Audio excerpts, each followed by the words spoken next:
Un accord a été signé entre la France et la Serbie pour la vente de 12 avions de chasse Rafale lors d'une visite d'Emmanuel Macron à Belgrade pour renforcer les liens de la Serbie avec l'Union européenne. Alors que l'UE est divisée sur la question des sanctions contre des ministres israéliens, à Gaza, Tel Aviv a accepté des pauses humanitaires pour que l'OMS vaccine contre la polio. Plus de 100 tonnes de poissons morts ont été rejetées dans le port grec de Volos suite aux inondations de l'année dernière qui les ont déplacés de leur habitat naturel. Une nouvelle éruption en Islande a provoqué une pluie de filaments acérés surnommés cheveux de sorcière dans la péninsule de Reykjanes au sud-ouest du pays.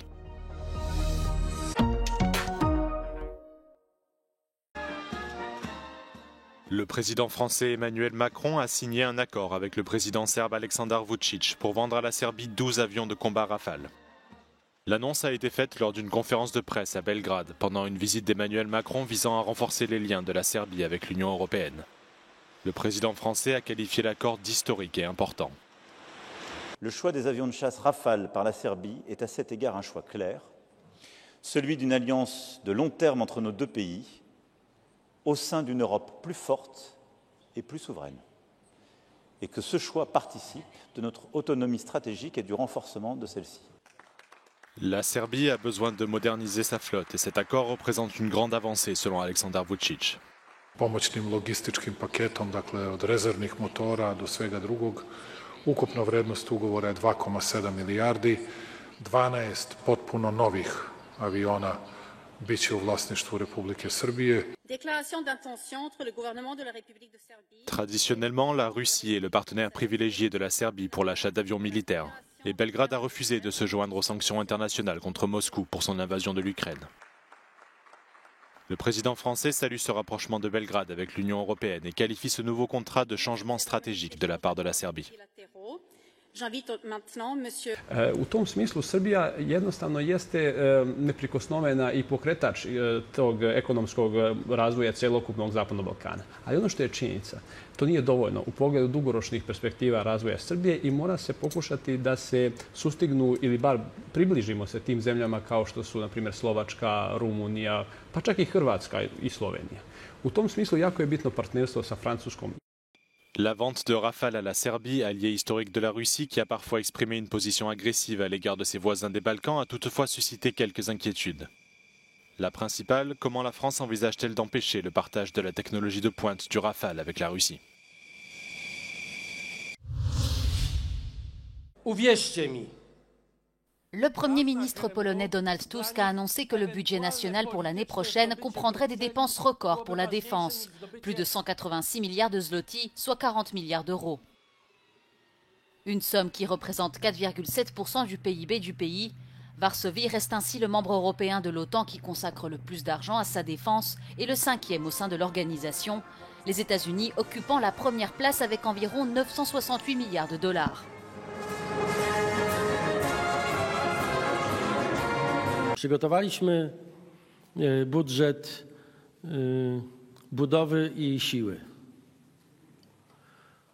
Będziemy budować to, co jest potrzebne zarówno ze względu na bezpieczeństwo Polski, to bezpośrednie, jak i bezpieczeństwo energetyczne. Zdecydowaliśmy także o rekordowo wysokich wydatkach na obronę. Mówimy tu o blisko 190 miliardach. La sécurité et la défense sont des priorités nationales, car la Pologne partage une grande partie de ses frontières avec le Bélarus et l'Ukraine, actuellement déchirées par la guerre. Depuis le début de l'invasion russe, Varsovie a effectué d'importants achats d'équipements militaires, notamment des avions de combat, des chars et des systèmes de défense antimissiles américains et sud-coréens. Le budget pour 2025 sera débattu avec les syndicats et doit encore être approuvé par les législateurs polonais et le président Andrzej Duda. Après 10 mois de guerre dans la bande de Gaza et plus de 40 600 morts selon le Hamas, les négociations pour un cessez-le-feu sont au point mort. Certains ministres israéliens sont même accusés de mettre de l'huile sur le feu avec leurs déclarations, qualifiées par Joseph Borrell de messages de haine contre les Palestiniens. Le chef de la diplomatie européenne appelle l'UE à les sanctionner. And I think that the European Union has not to have taboos in order to use our toolbox in order to make humanitarian law respected. But it's not my decision. I only have the capacity of proposal. member states will decide. L'initiative n'a que peu de chances d'aboutir, tant les 27 sont divisés sur la question et sur les mesures à adopter. L'Italie, par exemple, ne semble pas convaincue par les sanctions et propose plutôt de se concentrer sur l'obtention d'un cessez-le-feu dans le territoire palestinien. Dobbiamo cercare di risolvere i problemi, convincere Israele a fare delle scelte che portino a cessate il fuoco a Gaza, perché questa è la priorità vera, non è con il riconoscimento della Palestina teorica, con le sanzioni ai ministri israeliani che si risolve il problema. Serve più diplomazia, servono messaggi. En attendant un éventuel accord sur un cessez-le-feu, Israël a donné son accord pour des pauses humanitaires dans la bande de Gaza. Elles permettront à l'OMS de vacciner environ 640 000 enfants contre la polio. Après 25 ans d'absence dans l'enclave palestinienne, un cas a été confirmé il y a quelques jours sur un bébé de 10 mois. Depuis des mois, l'ONU alerte sur la situation humanitaire catastrophique dans l'enclave. I'm not going to say this is the ideal way forward, but this is a workable way forward. Not doing anything would be really bad. We have to stop this transmission in Gaza, and we have to avoid the transmission outside Gaza. La campagne de vaccination débutera ce dimanche dans le centre de la bande de Gaza et se déroulera pendant 3 jours. Plus d'1 million de doses de vaccins ont déjà été livrées. L'Union européenne ne reconnaît pas la légitimité démocratique du gouvernement de Nicolás Maduro un mois après les élections contestées au Venezuela. Les ministres des Affaires étrangères des 27 pays européens ont discuté de la situation dans le pays sud-américain, où l'opposition menée par María Corina Machado dénonce des irrégularités dans le vote, qui a également été qualifié de non transparent par les observateurs de l'ONU. L'Union européenne demande la présentation des bulletins de vote. Ha pasado un tiempo ya más que prudencial solicitando las actas y tenemos que rendirnos a la evidencia de que esas actas no se van a presentar. No hay voluntad de presentarlas y, por lo tanto, no de verificarlas. Los 27, una vez que constatamos que no hay voluntad de entregar esas actas, ¿qué podemos hacer para que sea la voluntad democrática de los venezolanos la que sea respetada y la que triunfe finalmente? Le candidat de l'opposition, Edmundo González, que les États-Unis reconnaissent comme le véritable vainqueur de l'élection présidentielle, s'est également exprimé lors de la réunion des ministres des Affaires étrangères en liaison vidéo. L'Union européenne ne va pas aussi loin, mais elle envisage de sanctionner d'autres membres du gouvernement et de l'Assemblée nationale vénézuélien, en plus des 55 qui figurent déjà sur la liste. Mais cette action seule ne suffit pas, selon un conseiller de l'opposition basé à Bruxelles. Il faut rompre le lien entre le gouvernement de Maduro et les hauts gradés de l'armée vénézuélienne, à qui le président sortant a distribué postes et rentes ces dernières années.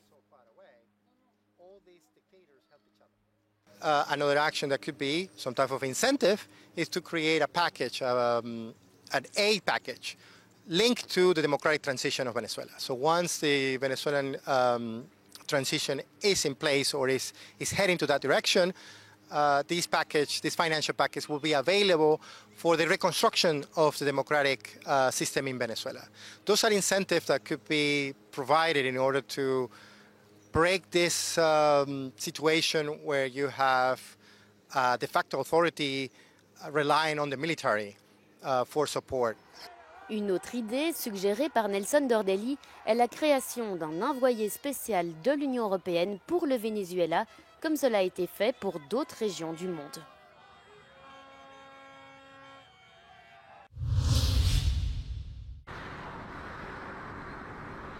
Plus de 100 tonnes de poissons morts ont été rejetées dans le port de Volos en Grèce.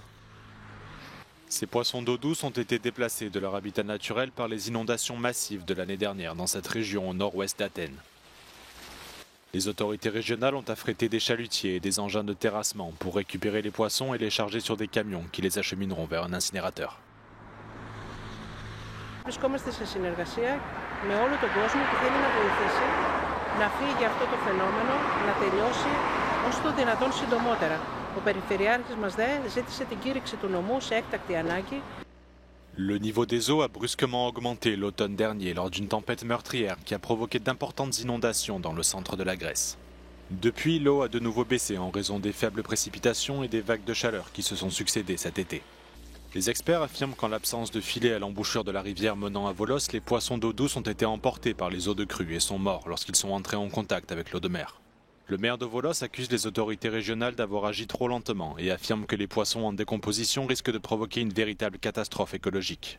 La chambre de commerce de la ville a intenté une action en justice pour obtenir des dommages et intérêts après que l'activité commerciale de cette destination touristique populaire a chuté d'environ 80% depuis 3 jours.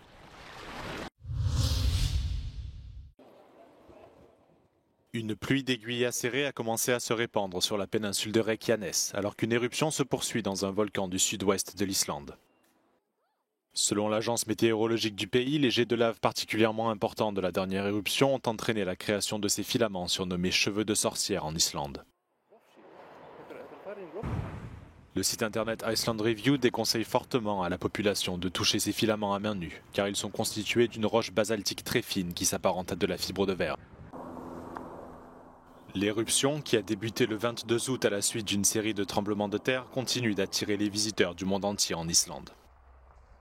C'est la 6e fois que le volcan de la péninsule de Reykjanes entre en éruption depuis le mois de décembre. Selon les autorités, les effets de l'éruption restent localisés, entraînant des fermetures de routes mais ne menaçant pas la population. L'Islande, qui se trouve au-dessus d'un point chaud volcanique dans l'Atlantique Nord, connaît en moyenne une éruption tous les 4 ou 5 ans. La fameuse éruption de 2010 avait projeté des nuages de cendres massifs dans l'atmosphère et perturbé les transports aériens pendant plusieurs mois.